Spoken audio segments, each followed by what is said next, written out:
Assalamualaikum warahmatullahi wabarakatuh. Innal hamdalillah nahmaduhu wa nastaghfiruhu wa na'udzu billahi min shururi anfusina wa sayyiati a'malina. Man yahdihillahu fala mudilla lahu wa man yudlil fala hadiya lahu. Wa asyhadu an la ilaha illallah wahdahu la syarika lah wa asyhadu anna Muhammadan abduhu wa rasuluhu la nabiyya ba'dah. Wa nusallim ala rasulina al-amin wa ala alihi wa ashabihi wa man tabi'ahum bi ihsanin ila yaumiddin wa ba'd. Ikhwani wa akhwati fid din, a'azzakumullah. Kita kepada majlis yang ke-21 berbicara tentang solat-solat yang wajib dan solat-solat yang nafilah di bulan Ramadan. Kita tahu bahwa solat adalah ibadah yang agung. Allah Subhanahu wa ta'ala mengagungkannya sehingga begitu pentingnya salat sampai Allah Subhanahu wa ta'ala memperhatikan sedemikian kuatnya perhatian. Rasulullah SAW dalam hadis yang diriwayatkan oleh An-Nasa'i dan Ahmad di mana beliau menyatakan wa ju'ila qurratu aini fis salah, dan telah dijadikan rasa tenangnya diriku itu pada salat. Jadi Rasulullah SAW merasakan kenikmatan hidup dan kesenangan yang membuat diri beliau menjadi tenang itu justru pada saat salat. Kita lihat bagaimana begitu pentingnya salat, karena salat itu menghubungkan langsung antara seorang hamba dengan Allah. Di mana di saat seseorang itu salat, maka dia itu sedang berdiri di hadapan Allah. Allah akan melihatnya, mendengarnya, dan memperhatikannya. Dia sedang beribadah kepada Allah dan sedang berdoa, meminta kepada Allah. Dia sedang menunjukkan bentuk tunduk patuhnya itu dengan melakukan ruku dan sujud di hadapan Allah. Sehingga salat itu ibadah yang benar-benar sangat mampu mendekatkan seseorang kepada Allah.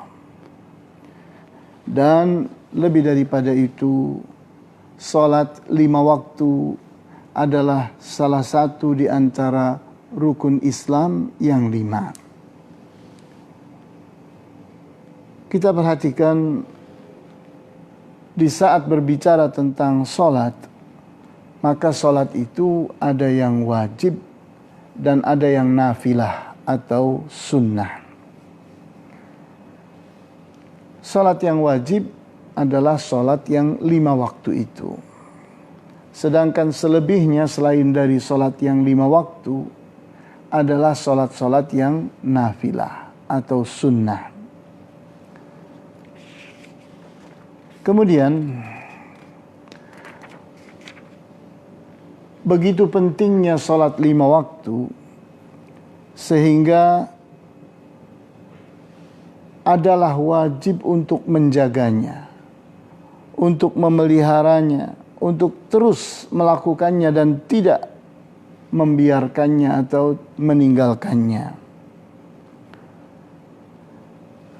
Hal itu dimulai dari seorang manusia menjadi mukallaf atau mengalami taklif artinya mulai terbebani kewajiban beribadah kepada Allah. Dimulai saat dia baligh. Maka pada saat itu dia sudah menjadi mukallaf atau mengalami taklif, terbebani oleh kewajiban beribadah. Nah, pada saat itu kewajiban yang terwajib adalah sholat 5 waktu. Maka semenjak itulah seorang manusia terus beribadah kepada Allah dengan jelas.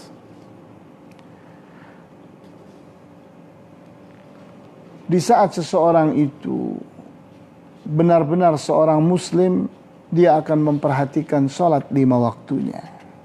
Di saat dia ingin keluar dari Islam, mulailah dia meninggalkan sholat 5 waktunya. Sehingga orang yang menegakkan sholat 5 waktu adalah orang yang memelihara Islamnya, dan orang yang menelantarkan atau meninggalkan sholat 5 waktu adalah orang yang menelantarkan agamanya. Kita perhatikan apa yang diriwayatkan oleh Nafi'. Katanya bahwa Umar bin Al-Khattab radhiyallahu anhu menulis surat yang dikirimkan kepada para gubernurnya di berbagai penjuru wilayah waktu itu. Isi suratnya adalah, Inna ahamma amrikum indis salatu.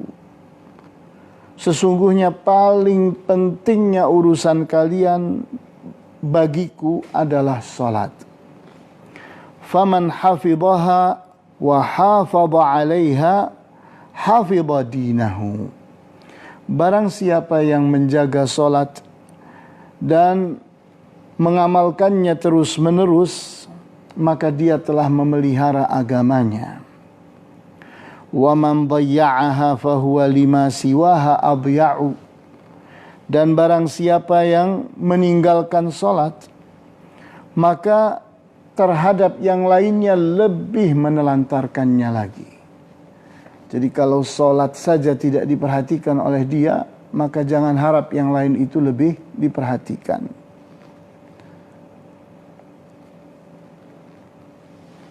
Riwayat ini didapati dari Malik, Al-Baihaqi, At-Tahawi, dan Abdul Razzaq. Kemudian salat adalah hal pertama yang akan ditanya oleh Allah di hari akhirat kelak.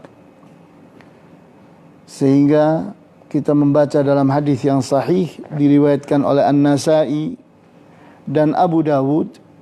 Hadis ini dinilai sahih oleh Al-Albani, di mana Rasulullah sallallahu alaihi wasallam bersabda, Inna awwala ma yuhasabu bihil abdu salatuhu. Sesungguhnya hal pertama yang akan diperhitungkan oleh Allah pada diri seorang hamba adalah salatnya. Fa in kana akmalaha, maka di saat dia telah menyempurnakannya, selesai. Wa illa qala Allahum buru li'abdi min tatawwu'in. Kalau ternyata dia tidak menyempurnakan salatnya, maka Allah memerintahkan kepada para malaikatnya, perhatikanlah hambaku ini pada sunnah-sunnahnya, pada nafilah-nafilahnya. Fa in wujida lahu tatawwu'un qala akmilu bihil fariḍah. Maka jika orang itu punya amalan-amalan yang tatawwu', yang sunnah atau nafilah, maka lengkapkanlah apa yang wajib yang ditelantarkannya. Jadi kita lihat betapa pentingnya salat yang wajib itu, sehingga itulah yang pertama kali diperhatikan oleh Allah. Kalau seseorang telah lengkap sempurna salat wajibnya, maka selesailah urusannya. Tapi di saat seorang hamba ternyata di sana sini banyak kekurangan pada salat-salat wajibnya, maka yang akan menambalnya, melengkapinya, menyempurnakannya adalah salat-salat nafilahnya atau sunnahnya. Kemudian berikutnya kita berbicara tentang salat-salat sunnah. Maka adalah sepatutnya seorang muslim memperbanyak salat-salat sunnah. Karena di saat seseorang itu akan atau ingin semakin dekat dengan Allah, maka dia dorong dirinya dengan salat yang wajib untuk dicintai oleh Allah, dan berikutnya dinaikkan tingkatannya oleh salat-salat sunnahnya. Sehingga dia jangan bersandar semata-mata kepada salat wajibnya. Karena bisa jadi salat wajibnya itu punya banyak kekurangan. Maka berbicara tentang salat-salat nafilah atau sunnah, maka kita perhatikan salat yang terpenting dari salat-salat sunnah adalah salat-salat yang disebut dengan rawatib. Salat sunnah yang mengiringi salat wajib. Dimulai dari salat dhuhur. Salat dhuhur dianjurkan seseorang melakukan 4 rakaat sebelum dhuhur dan 4 rakaat sesudah dhuhur. Kalau tidak, maka 2 rakaat sebelum dhuhur dan 2 rakaat setelah dhuhur. Kemudian berikutnya lagi adalah maghrib. Kita lihat pada waktu sholat asar tidak ada rawatib. Sehingga baru ada lagi rawatib itu setelah maghrib. 2 rakaat setelah maghrib. Kemudian dari setelah maghrib sampai dengan isya tidak ada rawatib. Setelah sholat isya baru ada lagi sholat rawatib 2 rakaat.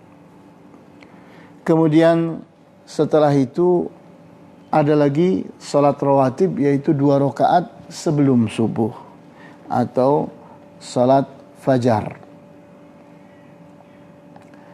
Pengertian sebelum subuh itu artinya sebelum salat subuh, tapi waktu subuhnya sudah masuk. Jadi jangan dipahami bahwa 2 rakaat sebelum salat subuh itu artinya belum masuk waktu subuh. Kalau belum masuk waktu subuh, itu masih terhitung salat malam. Masih terhitung salat tahajud. Kapan disebut salat rawatib? Di saat subuh sudah masuk. Kemudian,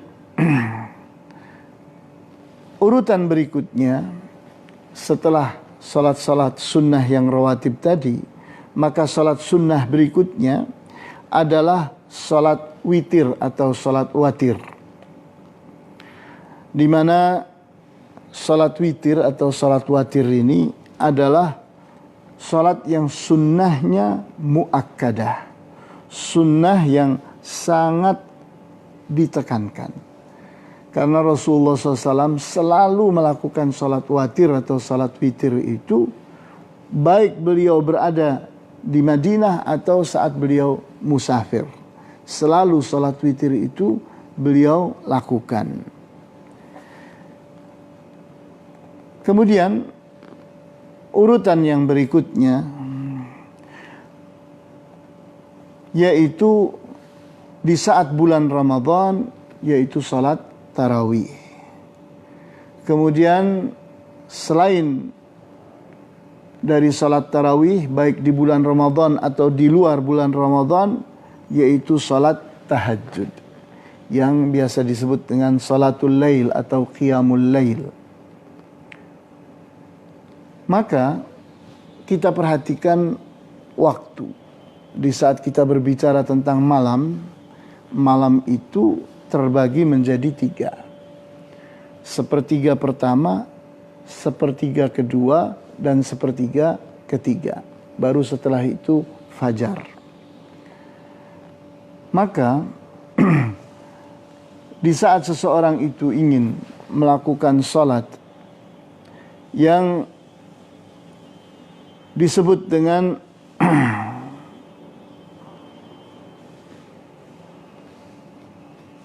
sholat yang fi jawfil lail, di tengah malam, itu waktunya adalah setelah sepertiga malam selesai, masuk ke sepertiga yang kedua, maka sepertiga yang kedua itu dibelah 2. Maka 1/6 ini ditambah dengan 1/6 dari sepertiga yang ketiga dari malam, itulah sholat yang disebut dengan sholat tengah malam. Jadi dia itu telah melewati pukul 12 malam, sudah lewat. Karena di saat dia itu masih di pukul 12 malam, dia itu belum disebut dengan jawful lail. Karena dia masih ikut ke bagian dari sepertiga malam yang pertama. Maka di saat sudah lewat, barulah dia berada di tengah malam. Kemudian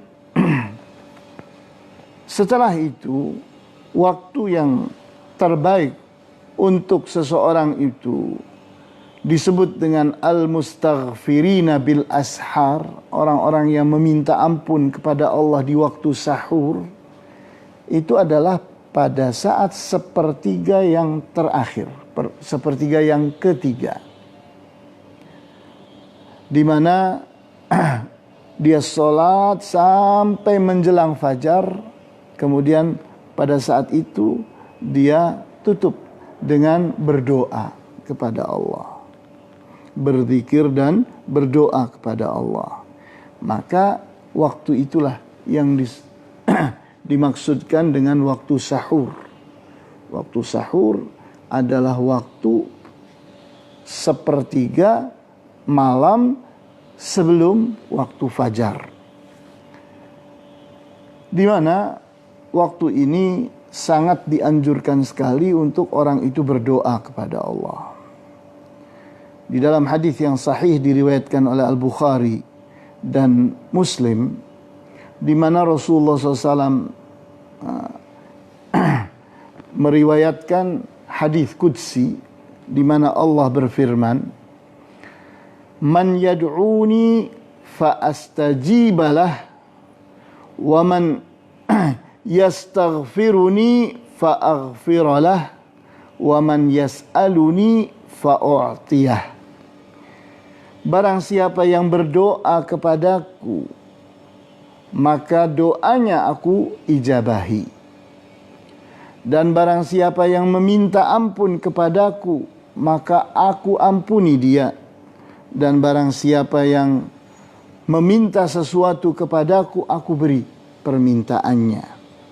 Nah, ini waktunya adalah sepertiga malam terakhir sebelum fajar.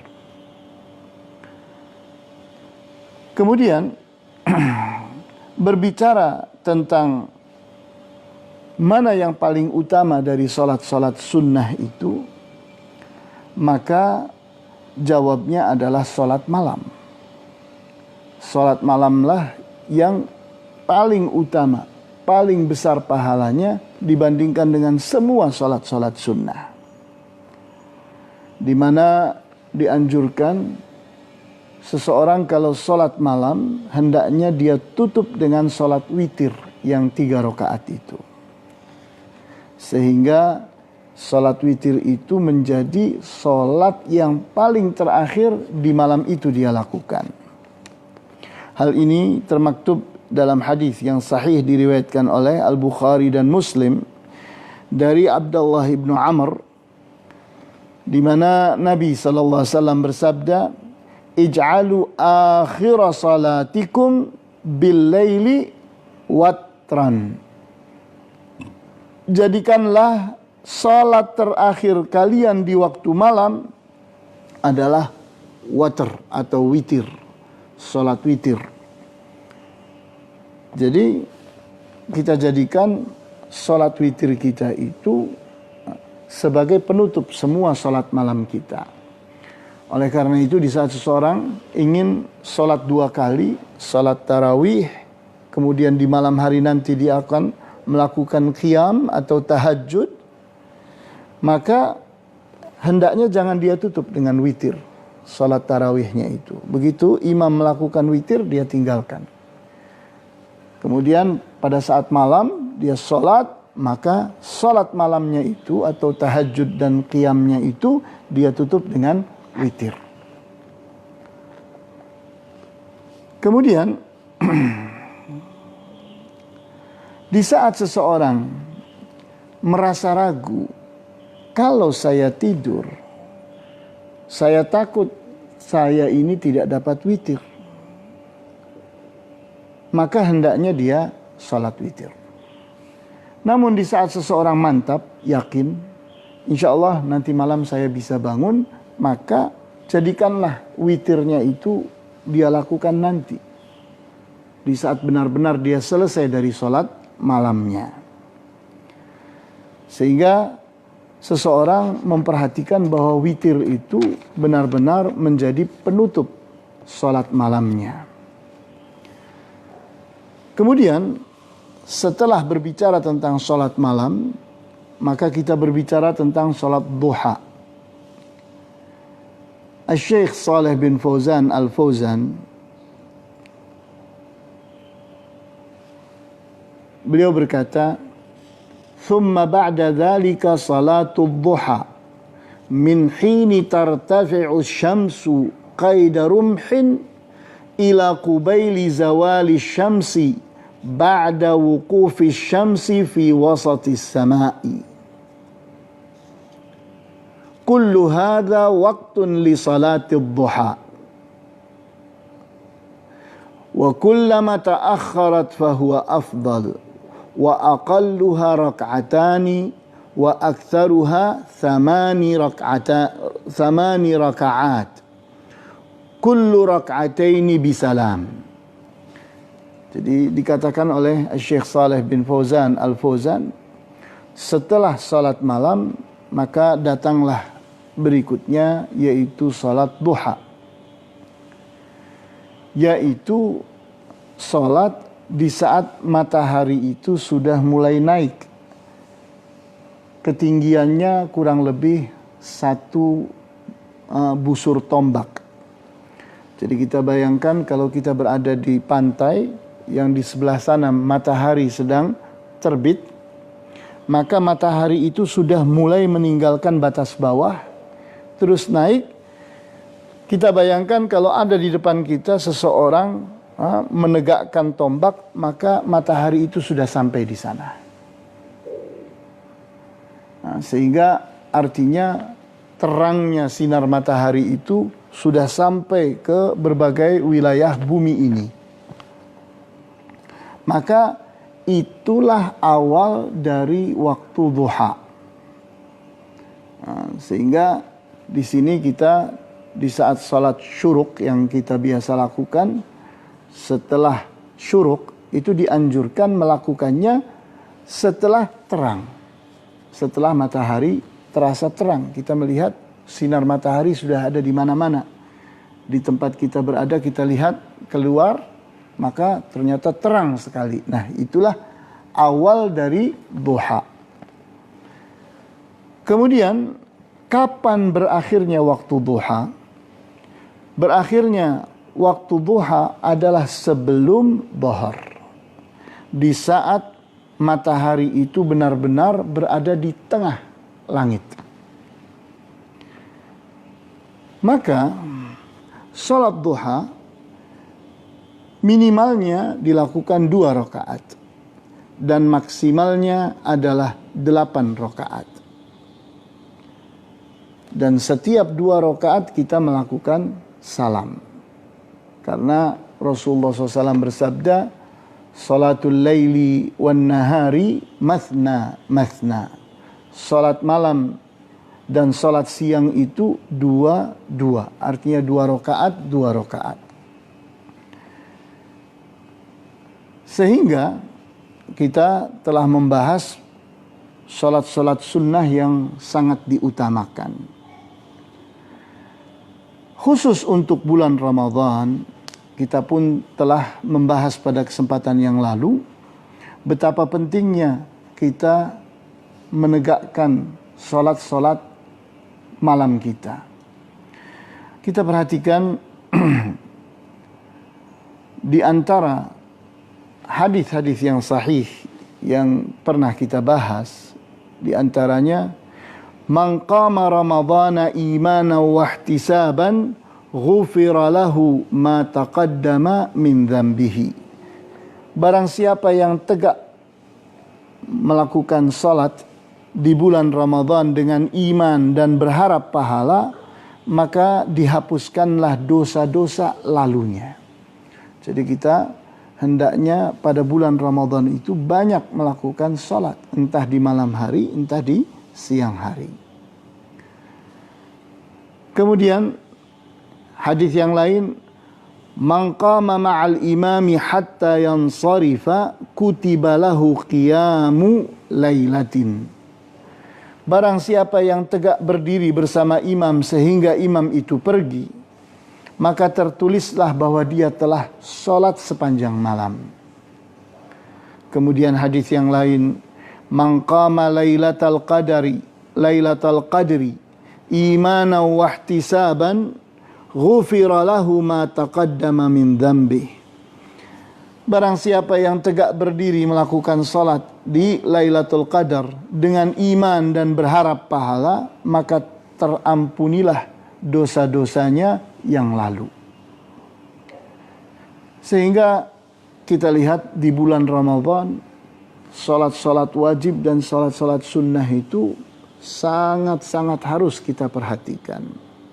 Sehingga kalau biasa-biasanya kita itu melakukan salat hanya dengan membaca wirid kita setiap ruku', sujud dan duduk hanya dengan 3 bacaan.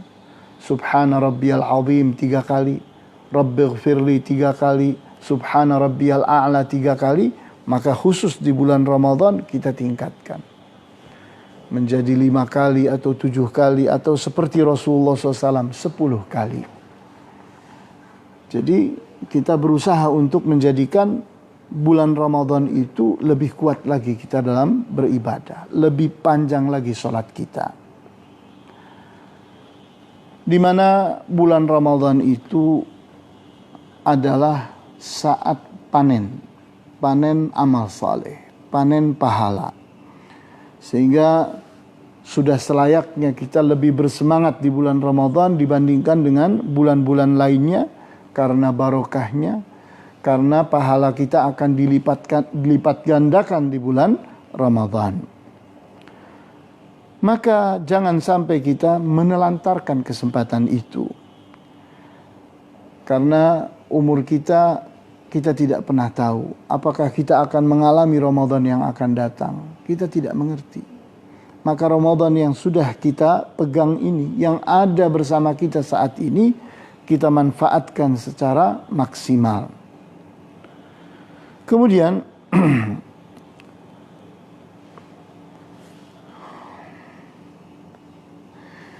di antara kesalahan orang, di saat ternyata dia memperhatikan sholat sunnah atau sholat nafilah, tapi menelantarkan sholat yang wajib, ini kebodohan.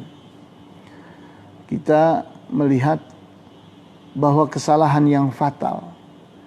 Karena yang wajib itulah yang lebih diutamakan. Jangan sampai seseorang itu berbuat terbalik. Adanya sholat sunnah adalah untuk menyempurnakan yang wajib.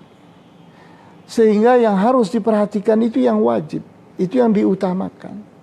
Sehingga adanya yang sunnah itu untuk menyempurnakan yang wajib ini.